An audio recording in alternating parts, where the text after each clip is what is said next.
আসসালামু আলাইকুম রহমতুল্লাহ। সুপ্রিয় শিক্ষার্থীবৃন্দ, মেকানিক্যাল ইঞ্জিনিয়ারিং চ্যানেলের পক্ষ থেকে তোমাদের সকলকে জানাচ্ছি আন্তরিক শুভেচ্ছা। এই ভিডিওটা তৈরি করছি ষষ্ঠ শ্রেণীর শিক্ষার্থীদের জন্য। 2025 সালের ষষ্ঠ শ্রেণীর গণিত বইয়ের তৃতীয় অধ্যায় পূর্ণ সংখ্যা এর 3 নম্বর পর্বে আজকে আমরা দেখব 64 পৃষ্ঠার অনুশীলনী 3.1-এর 1 থেকে 4 নং সমস্যার সমাধান। এই ভিডিওটির ডেসক্রিপশনে প্রত্যেকটি ক্লাসের প্লেলিস্টের লিঙ্ক দেওয়া আছে, সেখান থেকে তোমাদের যার যে বিষয়ের ভিডিও দরকার খুব সহজেই দেখে নিতে পারবে। 64 পৃষ্ঠা অনুশীলনী 3.1-এ মোট 4টি প্রশ্ন আছে, যার ভিতরে আবার ছোটো ছোটো অনেকগুলো প্রশ্ন আছে। তো এই 4 ধরনের প্রশ্নের সমাধান আজকে আমরা করব, ঠিক আছে। 1 নাম্বার, নিচের বাক্যাংশগুলো বিপরীত অর্থে লেখো। ক, ওজন বৃদ্ধি, বিপরীত অর্থে কী হবে? ওজন হ্রাস। খ, 30 কিলোমিটার উত্তর দিক, তাহলে বিপরীত হবে 30 কিলোমিটার দক্ষিণ দিক। গ, বাড়ি হতে বাজে 8 কিলোমিটার পূর্বে, তার মানে বাড়ি হতে বাজে 8 কিলোমিটার পশ্চিমে। ঘ, 700 টাকা ক্ষতি, অর্থাৎ বিপরীত হচ্ছে 700 টাকা লাভ। উম, সমুদ্রপৃষ্ঠ থেকে 100 মিটার উপরে, তার বিপরীত হবে সমুদ্রপৃষ্ঠ থেকে 100 মিটার নিচে। 2 নম্বরে দেখো, নিচের বাক্যগুলোতে উল্লেখিত সংখ্যাগুলো উপযুক্ত চিহ্ন সহকারে লেখো। একটি উড়োজাহাজ সমতল ভূমি থেকে 2000 মিটার উপর দিয়ে উঠছে। তাহলে সমাধান, একটি উড়োজাহাজ সমতল ভূমি থেকে 2000 মিটার উপর দিয়ে উঠছে, অর্থাৎ অ্যান্সার কত? Plus 2000 metre. খ নাম্বার, একটি ডুবোজাহাজ সমুদ্রপৃষ্ঠ থেকে 800 মিটার গভীরে চলছে। তার মানে একটি ডুবোজাহাজ সমুদ্রপৃষ্ঠ থেকে 800 মিটার গভীরে চলছে, অর্থাৎ নিচে দিয়ে চলছে, তার মানে অ্যান্সার কত হবে? -800 মিটার। গ, 200 টাকা ব্যাংকে জমা রাখা, তার মানে 200 টাকা ব্যাংকে জমা রাখা মানে কত? জমা রাখা হয়েছে, অর্থাৎ প্লাস 200 টাকা। ঘ, 700 টাকা ব্যাংক থেকে ঋণ নেওয়া, তার মানে কমেছে, অর্থাৎ 700 টাকা ব্যাংক থেকে ঋণ নেওয়া হয়েছে, তার মানে -700 টাকা। 3 নম্বর প্রশ্ন দেখো, নিচের সংখ্যাগুলোকে সংখ্যা রেখায় স্থাপন করো। ক নম্বরে আছে +5। প্রথমে একটি সরলরেখা নিয়ে তার উপরে একটি বিন্দু ও বা জিরো নেই। এই জিরো বিন্দু ডান দিকে ধনাত্মক, বাম দিকে ঋণাত্মক ধরি। অতঃপর এটি নির্দিষ্ট দৈর্ঘ্যকে একক ধরে জিরো বিন্দু থেকে শুরু করে ডান দিকে ও বাম দিকে পরপর সমান দূরত্বে দাগ দিই। জিরো বিন্দু ডান দিকে দাগগুলোকে যথাক্রমে +1 +2 +3 +4 +5 +6 ডট ডট ডট ডট, আর বাম দিকে দাগগুলোকে যথাক্রমে -1 -2 -3 -4 -5 -6 ডট ডট ডট ডট লিখে চিহ্নিত করি, ঠিক আছে। এখন সংখ্যা রেখার উপর ধনাত্মক পূর্ণ সংখ্যা +5 স্থাপনের জন্য জিরো বিন্দু ডান দিকে আমরা 5 একক দূরের বিন্দুটিকে গাঢ় গোল চিহ্ন দ্বারা আবদ্ধ করি। তাহলে এই গোল চিহ্নিত বিন্দুটি হবে +5-এর অবস্থান, ঠিক আছে। এই যেটা, এটা হচ্ছে কার অবস্থান? +5। আমাদের হচ্ছে একটা বিন্দু আমরা জিরো নিয়েছিলাম, বাম দিকে ডান দিকে অনেকগুলো বিন্দু নিয়েছিলাম, তো আমাদের নিতে হবে যেহেতু +5, 5 একক যাব, 1 2 3 4 5, এটা হচ্ছে আমরা গোল করে দিব, এটাই হচ্ছে অ্যান্সার, ঠিক আছে। সেমভাবে বাকিগুলো করব। তাহলে খ নাম্বারটা দেখো -10। তাহলে প্রথমে একটি সরলরেখা নিয়ে তার উপরে একটি বিন্দু জিরো নেই। জিরো বিন্দু ডান দিককে ধনাত্মক ও বাম দিককে ঋণাত্মক ধরি। অতঃপর একটি নির্দিষ্ট দৈর্ঘ্যকে একক ধরে জিরো বিন্দু থেকে শুরু করে ডান দিকে ও বাম দিকে পরপর দাগ দিই।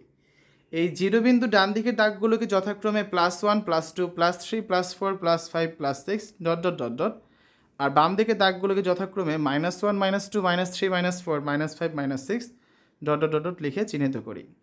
এখন সংখ্যা রেখার উপর ঋণাত্মক পূর্ণ সংখ্যা -10 স্থাপনের জন্য জিরো বিন্দুর বাম দিকে 10 একক দূরের বিন্দুটিকে গাঢ় গোল চিহ্ন দ্বারা আবদ্ধ করি। তাহলে এই গোল চিহ্নিত বিন্দুটি হচ্ছে -10-এর অবস্থান, ঠিক আছে। যেহেতু মাইনাস আছে তাই আমরা বাম দিকে গিয়েছি, কয় ঘর? 10 ঘর। 1 2 3 4 5 6 7 8 9 10, আর 10 নম্বর ঘরটাকে হচ্ছে আমরা গোল করে দিয়েছি। গ নম্বরে দেখো +8। তাহলে প্রথমে একটি সরলরেখা নিয়ে তার উপরে একটি জিরো বিন্দু নেই। জিরো বিন্দু ডান দিককে ধনাত্মক ও বাম দিককে ঋণাত্মক ধরি। অতঃপর একটি নির্দিষ্ট দৈর্ঘ্যকে একক ধরে জিরো বিন্দু থেকে শুরু করে ডান দিকে ও বাম দিকে পরপর দাগ দিই। এই জিরো বিন্দু ডান দিকের দাগগুলোকে যথাক্রমে +1 +2 +3 +4 +5 +6 এবং বাম দিকের দাগগুলোকে যথাক্রমে -1 -2 -3 -4 -5 -6 দ্বারা চিহ্নিত করি। এখন সংখ্যা রেখার উপর ধনাত্মক পূর্ণ সংখ্যা +8 স্থাপনের জন্য জিরো এর ডান দিকে 8 একক দূরের বিন্দুটিকে গাঢ় গোল চিহ্ন দ্বারা আবদ্ধ করি। তাহলে গোল চিহ্নিত বিন্দুটি হচ্ছে +8-এর অবস্থান। যেহেতু +8 ডান দিকে কয় ঘর যাব? আমরা 8 ঘর যাব, 6 7 8, আর 8 নম্বর ঘরকে হচ্ছে আমরা গাঢ় করে দিব। ঘর নাম্বার আছে -1। তার মানে প্রথমে একটি সরলরেখা নিয়ে তার উপরে একটি বিন্দু জিরো নেই। জিরো বিন্দু ডান দিকে ধনাত্মক ও বাম দিকে ঋণাত্মক ধরি। অতঃপর এটি নির্দিষ্ট দৈর্ঘ্যকে একক ধরে জিরো বিন্দু থেকে শুরু করে ডান দিকে ও বাম দিকে পরপর দাগ দিই। জিরো বিন্দু ডান দিকের দাগগুলোকে যথাক্রমে +1 +2 +3 +4 ডট ডট ডট এবং বাম দিকের দাগগুলোকে যথাক্রমে -1 -2 -3 -4 ডট ডট ডট ডট লিখে চিহ্নিত করি। এখন সংখ্যা রেখার উপর ঋণাত্মক পূর্ণ সংখ্যা -1 স্থাপনের জন্য 0 বিন্দুর বাম দিকে 1 একক দূরের বিন্দুটিকে ঘাড় গোল চিহ্ন দ্বারা আবদ্ধ করি। তাহলে এই গোল চিহ্নিত বিন্দুটি হচ্ছে -1 এর অবস্থান। ঠিক আছে, দেখো এই যে বাম দিকে এক ঘর গিয়েছি, আমাদের -1 দরকার ছিল, এটাই হচ্ছে অ্যান্সার। নাম্বার আছে -6। তাহলে প্রথমে একটি সরলরেখা নিয়ে তার উপরে একটি 0 বিন্দু নেই। এই 0 বিন্দু ডান দিকে ধনাত্মক ও বাম দিকে ঋণাত্মক ধরি। অতঃপর এটি নির্দিষ্ট দৈর্ঘ্যকে একক ধরে 0 বিন্দু থেকে শুরু করে ডান দিকে ও বাম দিকে পরপর দাগ দিই।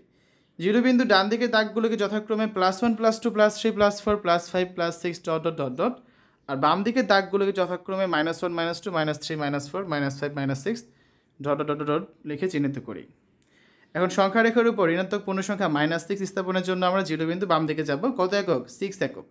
দূরের বিন্দুটিকে ঘাড় গোল চিহ্ন দ্বারা আবদ্ধ করি। তাহলে গোল চিহ্নিত বিন্দুটি হবে -6 এর অবস্থান। যেহেতু -6 বাম দিকে আমরা 6 ঘর গিয়েছি, এই যে -6 এটা ঘাড় করে দিয়েছি, এটাই হচ্ছে অ্যান্সার। 4 নাম্বার প্রশ্নে দেখো কি আছে। কোনো একটি নির্দিষ্ট দিনে বিভিন্ন দেশের 4টি স্থানে তাপমাত্রা তালিকা নিম্নে উল্লেখ করা হলো। স্থানের নামগুলো আছে, তাপমাত্রা দেওয়া আছে, ফাঁকা কলাম আছে। ঢাকা, কাঠমান্ডু, শ্রীনগর, রিয়াদ, এখানে তাপমাত্রা কোনটা কত সেটা বলে দেওয়া আছে। তো ক নম্বর প্রশ্নে বলা আছে বিভিন্ন স্থানে তাপমাত্রা উপযুক্ত চিহ্ন সহকারে পূর্ণ সংখ্যায় উপরে ফাঁকা কলামে লিখো। ঠিক আছে, তাহলে স্থানের নাম ঢাকা, 0 ডিগ্রি সেলসিয়াসের উপরে 30 ডিগ্রি সেলসিয়াস, তাহলে আমরা কী লিখবো ফাঁকা কলামে? +30 ডিগ্রি সেলসিয়াস। কাঠমান্ডু 0 ডিগ্রি সেলসিয়াসের নিচে 2 ডিগ্রি সেলসিয়াস, তার মানে -2 ডিগ্রি সেলসিয়াস। শ্রীনগর 0 ডিগ্রি সেলসিয়াসের নিচে 5 ডিগ্রি সেলসিয়াস, তার মানে -5 ডিগ্রি সেলসিয়াস। রিয়াদ 0 ডিগ্রি সেলসিয়াসের উপরে 40 ডিগ্রি সেলসিয়াস, তার মানে +40 ডিগ্রি সেলসিয়াস। খ নম্বরে কী আছে দেখো, নিচের সংখ্যা রেখায় উল্লেখিত সংখ্যাগুলো দ্বারা তাপমাত্রা দেখানো হয়েছে।